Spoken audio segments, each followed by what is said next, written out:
Hi, welcome. I'm Pamela Sheldon Johns, and we're here in my farmhouse in southern Tuscany near Montepulciano, and I want to show you a dish from my new cookbook, Cucina Povera. This is a cookbook that I explain some of the traditions and the history of very traditional foods and why they still have a place on our table.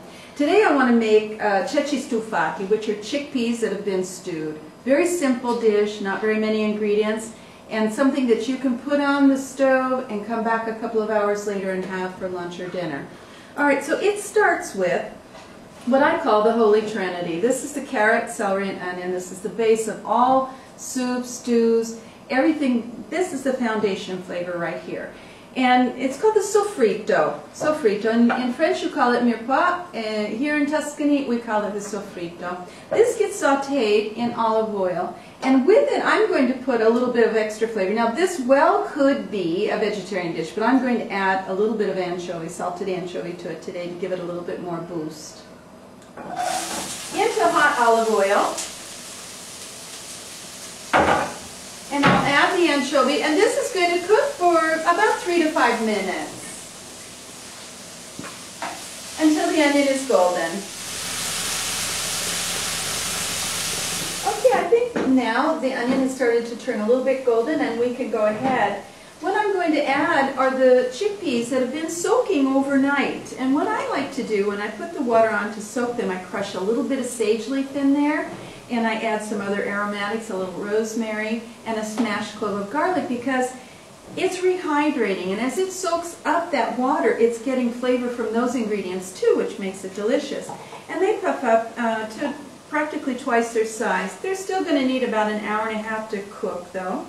So I'm going to add them in with their cooking liquid. Then I'm going to add in some tomatoes. These are tomatoes from my garden this summer, which obviously is just about finished. It's the end of the season. But we put these up in jars, we can them, and I will add those in too so that they kind of simmer and cook in there with the beans, the chickpeas. Okay. We'll let it simmer for about an hour and a half until the chickpeas are tender. These look great. I'm going to check and make sure that they're nice and tender by pressing one against the side. Oh, perfect. At this point, I'm going to add the cavolo. Cavolo nero is a plant that you're starting to see in the United States more. It's a big leafy, it looks like a bite of vegetables, doesn't it? It's so rich.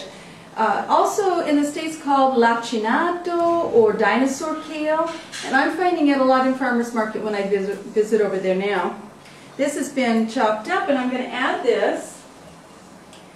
If you can't find cavolo nero, you could certainly use other greens. You could use spinach or Swiss chard or your favorite greens in there, turnip greens, something like that. Maybe even collards. I think that they're a little bit bitter. This is a dish that's basically was done by people who were working in the fields. They would make a bunch of embers in the fireplace and leave a pot to simmer all day long while they were out working, and then when they'd come back in for lunch, it was ready. You could even do the same thing at home with a crock pot, I think. Oh, it smells so good. I'm going to add a little bit of seasoning to it. This is an herb salt that most Tuscan women have right by their stove. We chop up a little bit of sea salt with fresh herbs. In this case, I have rosemary and thyme and parsley. I don't usually put sage, but that would be good too. If I do, I call it the Simon and Garfunkel blend, right? Put a little bit of this herb salt in here and season it like that. And then it's ready to serve. And this is delicious just as it is. It's very kind of juicy, like a soup still. Or it could also be served as a side dish for other things, such as roasted meats and vegetables on the side. And this is the Ceci Stufati, or stewed chickpeas. Buon appetito!